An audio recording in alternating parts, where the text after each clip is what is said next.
نحمده ونصلي على رسوله الكريم أما بعد فأعوذ بالله من الشيطان الرجيم بسم الله الرحمن الرحيم رب اشرح لي صدري ويسر لي أمري واحلل عقدة من لساني يفقهوا قولي لیکچر نمبر 20 آیات 53 to 55 سورۃ البقرہ پارہ 1 آیت 53 لفظی وضاحت و اور اذ جب آتینا ہم نے دی موسیٰ کو الکتاب کتاب والفرقان اور جدا جدا کرنے والے احکام لعلکم تاکہ تم تہتدون ہدایت پالو۔ اب اسی آیت کی تفسیر سن لیجیے، آیت نمبر 53۔ اور جب دی ہم نے موسیٰ علیہ السلام کو کتاب، جب سمندر پار کرنے کے بعد کوہ طور سے حضرت موسیٰ علیہ السلام کتاب اور فرقان لے کر آئے۔ والفرقان، بعض مفسرین کا خیال ہے کہ یہ دونوں ایک ہی چیز ہیں۔ کتاب ہی کو فرقان کہا گیا۔ یہ کتاب حق اور باطل کے درمیان فرق کرنے والی ہے، فرقان۔ سورۃ المائدہ میں بھی آتا ہے کہ ہم نے تورات نازل کی جس میں ہدایت بھی ہے اور نور بھی۔ نور کیا کرتا ہے؟ اچھے اور برے کو کھول کھول کر بتا دیتا ہے، سفید سیاہ کو الگ کر دیتا ہے، روشنی۔ تو فرقان بعض کے خیال میں کتاب ہی ہے، جبکہ بعض کے خیال میں فرقان سے مراد کیا ہے؟ معجزات جو حضرت موسیٰ علیہ السلام کو کتاب کے علاوہ دیے گئے۔ اور آگے لعلکم تہتدون تاکہ تم ہدایت پاؤ۔ اصل غرض کیا ہے؟ اس آیت سے کیا پتہ چلتا ہے؟ کتاب کیوں دی جاتی ہے؟ کتاب کا اصل مقصد کیا ہے؟ ہدایت پانا۔ ہمیں بھی قرآن کس لیے ملا؟ ہدایت کے لیے۔ ذالک الکتاب لا ریب فیہ ھدی للمتقین، ہدایت کے لیے، متقین کے لیے ہدایت ہے قرآن پاک میں۔ اگر ہم قرآن کا مطالعہ نہیں کرتے، قرآن کو نہیں سمجھتے، نہیں پڑھتے، تو ہمیں ہدایت مل ہی نہیں سکتی۔ ہماری ہدایت کا ذریعہ ہی قرآن ہے۔ لیکن عام طور پر لوگوں نے قرآن کے کیا مقاصد بنا رکھے؟ کس لیے کتاب کو استعمال کیا جا رہا ہے؟ یا تو صرف ثواب کمانے کے لیے، یا صرف جن بھوت بگانے کے لیے، یا دلہن کو اس کے نیچے سے گزارتے ہیں۔ اگر کوئی فوت ہو جائے تو پھر قرآن پاک ضرور پڑھتے۔ بہرحال کچھ لوگ یہ ڈرتے بھی ہیں کہ اگر قرآن پڑھ لیا اس پر عمل کرنا پڑے گا، اگر عمل نہ کریں گے تو پکڑے جائیں گے، وہ پڑھتے ہی نہیں۔ لیکن بہرحال پڑھ کر انسان کو روشنی ملتی ہے، انسان کو ہدایت ملتی ہے، انسان کو سیدھا راستہ صراط مستقیم ملتا ہے، وہ راستہ جو جنت تک لے جاتا ہے، اور علم کے ساتھ ساتھ عمل کی بھی توفیق ملتی ہے۔ کتاب ہمیں موٹیویٹ کرتی ہے، ابھارتی ہے۔ یعنی کتاب میں صرف احکام ہی نہیں، اس سے یہ بھی پتہ چلتا ہے کہ کیا کیا جائے اور کیسے کیا جائے، کون سا کام اللہ کا پسندیدہ ہے اور اس کا درست طریقہ کیا ہے۔ آیت نمبر 54 لفظی وضاحت و اور اذ جب قال کہا موسیٰ نے لقومہ اپنی قوم سے، یا قومی اے قوم، انکم بے شک تم، ظلمتم تم نے ظلم کیا، انفسکم اپنے اوپر، باتخاذکم تم نے بنا لیا، اخذ کر لیا، العجلہ بچڑا، فتوبو سو تم رجوع کرو، الا طرف، بارئکم پیدا کرنے والے کی طرف، فاقتلوا سو تم ہلاک کرو، انفسکم اپنی جانیں، ذالکم یہ، خیر بہتر ہے، لکم تمہارے لیے، عند نزدیک، بارئکم تمہارے پیدا کرنے والے کی، فتابہ پس اس نے توبہ قبول کی، علیکم تمہاری، انہو بے شک وہ، ہوا وہی، التواب توبہ قبول کرنے والا، الرحیم رحم کرنے والا ہے۔ اب آیت نمبر 54 کی تفسیر سن لیجئے۔ اور جب موسیٰ علیہ السلام نے اپنی قوم سے کہا، کون تھی آپ کی قوم؟ بنی اسرائیل۔ کیسے پکارا؟ حضرت موسیٰ علیہ السلام نے اپنی قوم کو کیسے پکارا؟ یا قومی، اے قوم، اے میری قوم۔ تو دیکھیے پیغمبر اپنی قوم کو کتنے پیار سے بلا، اے میری قوم۔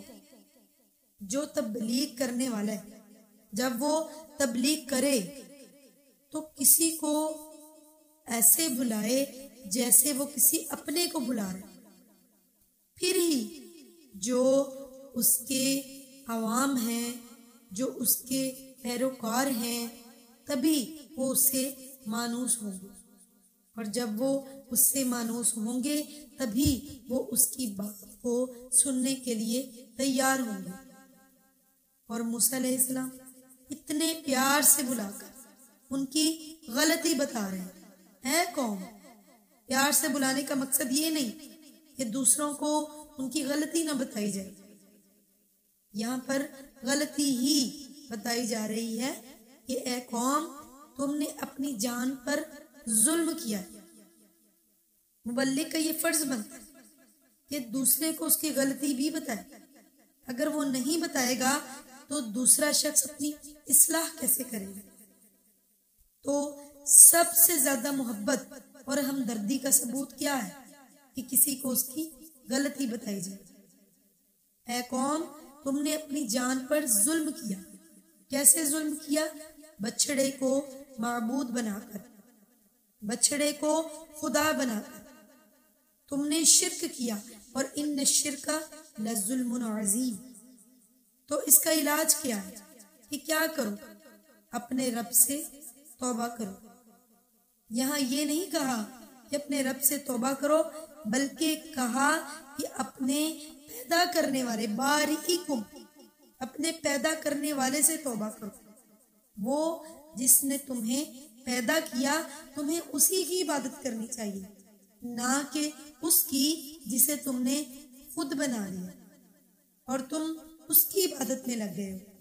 تمہاری عقل پلٹ گئی ہے۔ اور اس بڑے گناہ کا کفارہ کیا ہے کہ تم فَاقْتُلُوا أَنفُسَكُمْ، کہ تم اپنے آپ کو قتل کرو۔ کچھ گناہ ایسے ہوتے ہیں جو اللہ ویسے ہی معاف کر دیتے ہیں، چھوٹے موٹے، اور کچھ گناہ ایسے بھی ہوتے ہیں جن کا کفارہ دینا پڑتا ہے۔ ویسے معاف کرنے سے یہ مراد نہیں کہ اللہ معاف کر دے، توبہ بہرحال کرنی پڑتی ہے انسان کو، تو وہ معاف ہو جاتے ہیں، لیکن کچھ گناہ ایسے کہ آپ توبہ کریں اور ان کا کفارہ بھی دیں۔ پھر تو یہاں شرک کے گناہ کا کفارہ کیا ہے کہ اپنے آپ کو قتل کرو۔ اپنے آپ سے یہ مراد نہیں کہ خودکشی کر لو، بلکہ حکم یہ دیا گیا کہ سب کے سب جو بنی اسرائیل ہیں وہ اسلحہ اٹھائیں اور ایک دوسرے کو ماریں، یعنی باپ بیٹے کو، بیٹا ماں کو، دوستوں کو، رشتہ داروں کو۔ اور یہ آسان کام نہیں تھا، یہ ان کے لیے کفارہ تھا، ان کی سزا تھی۔ جب ایسا ہونے لگا تو حضرت موسیٰ علیہ السلام نے اپنے رب سے فریاد کی کہ یا رب، ایسے تو میری قوم ختم ہو جائے گی۔ تو اللہ سبحانہ تعالیٰ نے پھر یہ حکم اٹھا لیا، ان کا اسلحہ گر پڑا، اور جو بچڑا بنایا گیا تھا اس کو بھی ریزہ ریزہ کر کے ختم کر دیا گیا۔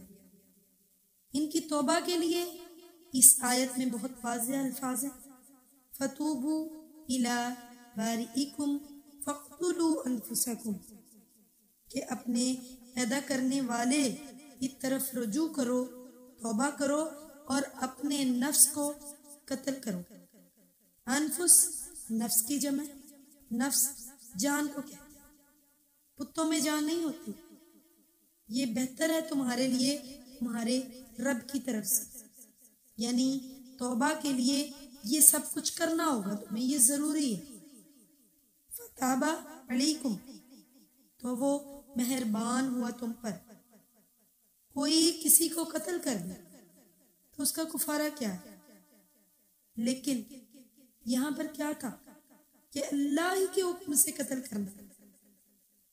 بعض اوقات انسان کا جرم اتنا بڑا ہوتا ہے کہ اس کے لیے انسان کو ایک بڑی آزمائش سے گزرنا پڑتا ہے۔ یہ بھی ایک آزمائش تھی ان کے لیے، کیا؟ اپنے پیاروں کو قتل کرنا۔ ان کا جرم بڑا تھا نا، انہوں نے شرک کیا تھا۔ بہرحال کیا ہے اس آیت میں کہ خواہ وہ تمہارے رشتہ دار ہی کیوں نہ ہو، فَاقْتُلُوا أَنفُسَكُمْ، قتل کرو ایک دوسرے کو۔ اور آگے فَتَابَ عَلَيْكُمْ إِنَّهُ هُوَ التَّوَّابُ الرَّحِيمُ، اس نے توبہ قبول کی اور بے شک وہی توبہ قبول کرنے والا مہربان ہے۔ توبہ کی بھی کچھ شرائط ہیں توبہ قبول ہونے۔ توبہ بھی اس وقت قبول ہوتی ہے جب انسان کی توبہ کی نیت ہو۔ پہلی شرط کیا ہے؟ کہ انسان کی نیت خالص ہو، وہ واقعی توبہ کرنا چاہتا ہو، صرف زبانی کلامی ادا نہ کرے الفاظ، بلکہ دل سے بھی۔ اور دوسری چیز کہ وہ گناہ چھوڑ دے، انسان کو اپنے گناہوں پر جو اس نے کیے ہیں پچھتاوا ہو۔ تیسری بات، آئندہ نہ کرنے کا ارادہ رکھتا ہو، جو غلطی کی ہے اس کا کفارہ دے۔ اگر کسی کا حق مارا ہے تو اسے واپس کر دے۔ توبہ بھی قبول ہوتی ہے انسان کی، کب تک؟ جب تک کہ وہ موت کا فرشتہ نہ دیکھ لے۔ اور جب کسی انسان کو موت کا فرشتہ نظر آ گیا تو پھر توبہ نہیں۔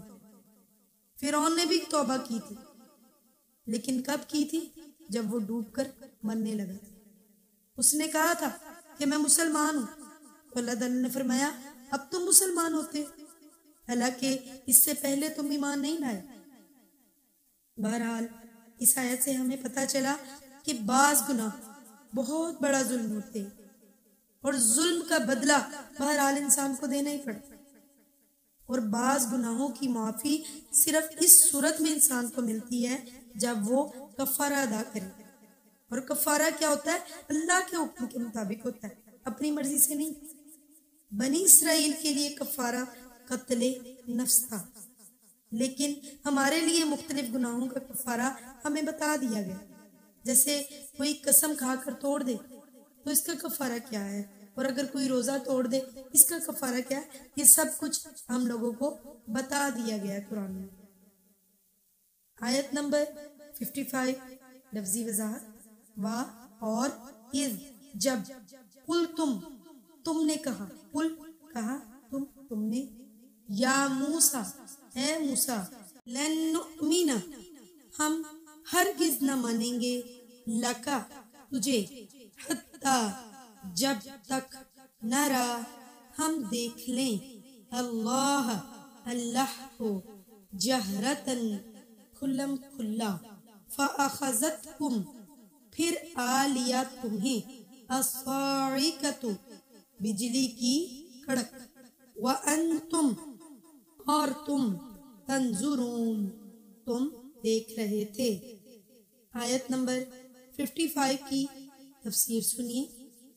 اور جب تم نے کہا اے موسیٰ ہم تمہارا اعتبار نہیں کرتے جب تک کہ ہم خود اللہ کو سامنے نہ دیکھیں۔ ہوا کچھ یوں کہ جب موسیٰ علیہ السلام کتاب لے کر آئے، کہاں سے؟ کوہ طور سے، تو انہوں نے یہ کہا کہ یہ کتاب اللہ کی ہے، تو قوم نے کہا کہ ہم نہیں مانتے جب تک ہم خود نہ اللہ کو دیکھ لیں۔ اس پر اللہ تعالیٰ ان سے ناراض ہوا اور تمہیں بجلی نے پکڑا، کڑک کے ساتھ بجلی تم پر گری اور تم دیکھ رہے تھے۔ وَأَنْتُمْ تَنْظُرُونَ، اور تم دیکھ رہے تھے۔ کیا دیکھ رہے تھے؟ اس بجلی کو دیکھ رہے تھے جو تمہاری طرف آ رہی تھی، کہ پہلے بجلی چمکی، اس کے بعد گرج پیدا ہوئی اور پھر وہ تم پر گر پڑی۔ تو یہاں تم کیا دیکھ رہے تھے؟ بجلی کا چمکنا، اور پھر وہ کڑکی اور یہ سارے لوگ مر گئے۔ بعض روایات میں یہ بھی آتا ہے کہ بعض لوگوں نے اس کی تفسیر کچھ ایسے کی ہے کہ جب موسیٰ علیہ السلام اللہ سبحانہ وتعالیٰ سے ملاقات کے لیے گئے تو واپس کتاب لے کر قوم کے پاس آئے، تو قوم نے کہا کہ ہم بھی سننا چاہتے ہیں کہ آپ نے اللہ سے کیسے بات کی، ہمیں بھی ساتھ لے چلے۔ تو 70 لوگوں کو چنا اور کوہ طور پر لے گئے۔ وہاں جا کر یہ لوگ کہنے لگے کہ نہیں، ہمیں تو اللہ کو دیکھنا ہے۔ اس پر ان کی شامت ہے۔ تو اس آیات سے یہ بات بھی پتہ چلی کہ ناجائز مطالبات اللہ سے یا پیغمبر سے بسا اوقات انسان کو مصیبت میں مبتلا کر دیتے ہیں۔ اب جب یہ سب کچھ ہوا تو حضرت موسیٰ علیہ السلام بہت پریشان ہوئے کہ اے رب، اب کیا بنے گا؟ قرآن میں آتا ہے کہ انہوں نے فرمایا، اللہ اگر تیری یہی مشیت تھی تو آج سے پہلے مجھے بھی اور انہیں بھی ہلاک کر دیتا، اور آج ان نادان لوگوں کی باتوں پر تو ہمیں ہلاک کرتا ہے، یعنی تو ہمیں ہلاک نہ کر، انہیں اٹھا۔ وآخر دعوانا الحمد للہ رب العالمین۔ السلام علیکم ورحمۃ اللہ وبرکاتہ۔